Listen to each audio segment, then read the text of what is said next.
ನಾಪೋಕ್ಲು ಬಳಿಯ ಬೇತು ಗ್ರಾಮದಲ್ಲಿ ಯಶಸ್ವಿಯಾಗಿ ನಡೆದ ಉಚಿತ ರೇಬಿಸ್ ಲಸಿಕೆ ಹಾಗೂ ಪಶು ಚಿಕಿತ್ಸಾ ಶಿಬಿರ.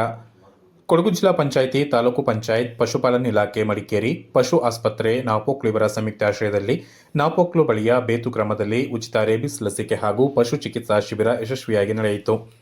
ಬೇತು ಗ್ರಾಮದ ಊರ್ಮನ್ನಲ್ಲಿ ಆಯೋಜಿಸಲಾದ ಶಿಬಿರವನ್ನು ನಾಪೋಕ್ಲು ಗ್ರಾಮ ಪಂಚಾಯಿತಿ ಸದಸ್ಯ ಕಾಳೆಯಂಡ ಸಾಬಾ ತಿಮ್ಮಯ್ಯ ಉದ್ಘಾಟಿಸಿದರು.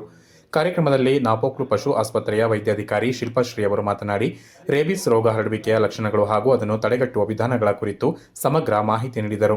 ಶಿಬಿರದಲ್ಲಿ ಬಂಜೆ ರಾಸುಗಳ ತಪಾಸಣೆ, ಹೋರಿ ಮತ್ತು ರಾಸುಗಳ ಕಸಿ, ಜಂತುನಾಶಕ ಔಷಧಿ, ಲವಣ ಮಿಶ್ರಣ, ಸಾಕು ನಾಯಿ ಹಾಗೂ ಬೆಕ್ಕುಗಳಿಗೆ ಉಚಿತ ರೇಬಿಸ್ ಲಸಿಕೆ ನೀಡಲಾಯಿತು. ಶಿಬಿರದಲ್ಲಿ 60ಕ್ಕೂ ಅಧಿಕ ಜಾನುವಾರುಗಳು, 50 ವಿವಿಧ ತಳಿಯ ನಾಯಿಗಳು ಹಾಗೂ 10ಕ್ಕೂ ಅಧಿಕ ಬೆಕ್ಕುಗಳನ್ನು ತಂದು ಲಸಿಕೆ ಹಾಕಿಸುವ ಮೂಲಕ ಗ್ರಾಮಸ್ಥರು ಶಿಬಿರದ ಪ್ರಯೋಜನಗಳನ್ನು ಪಡೆದುಕೊಂಡರು. ಕಾರ್ಯಕ್ರಮದಲ್ಲಿ ಉತ್ತಮ ರಾಸುಗಳಿಗೆ ಪ್ರೋತ್ಸಾಹಕ ಬಹುಮಾನವನ್ನು ವಿತರಿಸಲಾಯಿತು.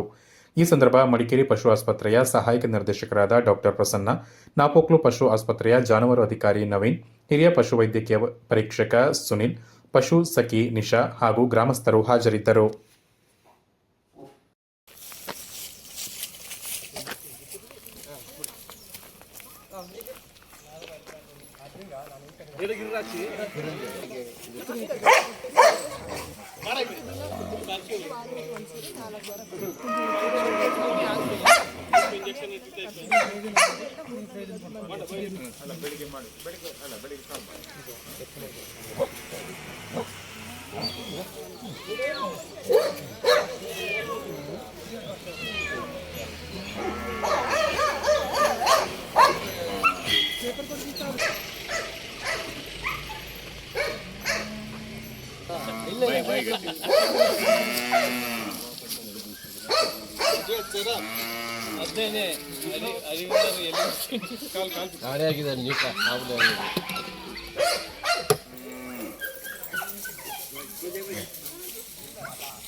ನಾಯಿಗಳನ್ನೆಲ್ಲ ನಮ್ಮ ಕ್ಯಾಂಪಿಗೆ ಕರ್ಕೊಂಡ್ಬಂದಿದ್ದಕ್ಕೆ ತುಂಬ ಧನ್ಯವಾದ.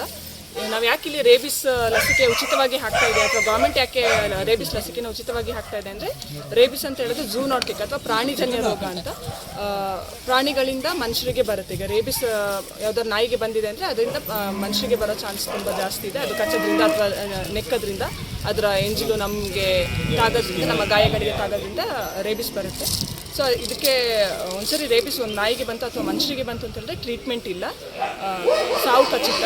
ಸೊ ಅದನ್ನು ತಡೆಗಟ್ಟೋದು ಹೇಗೆ ಅಂತ ಹೇಳಿದ್ರೆ ಅದಕ್ಕೆ ಒಂದೇ ದಾರಿ ಲಸಿಕೆ ಮಾಡೋಂಥದ್ದು. ರೇಬಿಸ್ ವ್ಯಾಕ್ಸಿನ್ ಏನು ಮಾಡ್ತೀವಿ ವರ್ಷಕ್ಕೊಂದ್ಸರಿ ಮಾಡ್ತಾ ಇರ್ತೀವಿ, ಫ್ರೀ ಕ್ಯಾಂಪ್ ಆಗಿ ಮಾಡ್ತೀವಿ. ಇಲ್ಲಿ ಎಲ್ಲ ಬೇರೆ ಹಾಸ್ಪಿಟ್ಲಲ್ಲೂ ಫ್ರೀಯಾಗಿ ಮಾಡ್ತಾ ಇರ್ತೀವಿ. ಸೊ ಅಲ್ಲಿ ಬರಲಿಕ್ಕೆ ಆಗದೆ ಇರೋಂಥ ನಾಯಿಗಳಿಗೆ ಇಲ್ಲಿ ನಾವೇ ಇಲ್ಲಿ ಬಂದು ವ್ಯಾಕ್ಸಿನ್ ಮಾಡೋಕ್ಕೆ ಈ ಕ್ಯಾಂಪ್ ಮಾಡ್ತಾ ಇರೋದು. ಕಡೆ ಏನು ಅಂತ ಹೇಳಿದ್ರೆ 2 ಥರ ಬರುತ್ತೆ. ಒಂದು ಡಮ್ ಫಾರ್ಮ್ ಅಥವಾ ಪ್ಯಾರಾಲಿಟಿಕ್ ಫಾರ್ಮ್, ಇನ್ನೊಂದು ಫ್ಯೂರಿಯಸ್ ಫಾರ್ಮ್ ಅಂತ. ಡಮ್ ಫಾರ್ಮಲ್ಲಿ ಏನಂತ ಹೇಳಿದರೆ ಎಲ್ಲರಿಗೆ ಕಚ್ಚಕ್ಕೆ ಹೋಗಲ್ಲ, ಬಟ್ ಕಟ್ಟಾಕಿದಲ್ಲೇ ಇರುತ್ತೆ, ಎಲ್ಲೋ ಅಂದರೆ ಒಂದೇ ಕಡೆ ನೋಡ್ತಾ ಇರೋದು ಹಾಗೆ, ಬಟ್ ಬಾಯಲ್ಲೆಲ್ಲ ಜೋಳು ಸುರಿಸೋದು. ಇನ್ನೊಂದು ಫ್ಯೂರಿಯಸ್ ಫಾರ್ಮ್ ಅಥವಾ ಫ್ಯೂರಿಯಸ್ ಫಾರ್ಮಲ್ಲಿ ಹೇಗೆ ಅಂತ ಹೇಳಿದ್ರೆ ಸುಮ್ಮನೆ ಎಲ್ಲೋ ದಿಗಂತದ ಕಡೆ ನೋಡ್ಕೊಂಡು ಬೊಗ್ಲೋದು, ಮರಗಳಿಗೆ ಕಟ್ಟಾಕಿರೋ ಕಂಬಕ್ಕೆ ಎಲ್ಲದಕ್ಕೂ ಕಚ್ಚಕ್ಕೆ ಹೋಗೋದು, ನಾಯಿಗಳಿಗೆ ಕಚ್ಚಕ್ಕೆ ಹೋಗೋದು, ಏನು ಆಬ್ಜೆಕ್ಟ್ ಮೂವ್ ಆಗ್ತಿರುತ್ತೆ ಎಲ್ಲದಕ್ಕೂ ಕಚ್ಚಕ್ಕೆ ಹೋಗೋದು. ಅದೆರಡು ಫಾರ್ಮು. ಸೊ ನಾಯಿ ಸುಮ್ಮನೆ ಇದೆ ಅಂತಂದರೆ ಅದಕ್ಕೆ ರೇಬಿಸ್ ಇಲ್ಲ ಅಂತಲ್ಲ, ಅದಕ್ಕೂ ರೇಬಿಸ್ ಇರುವ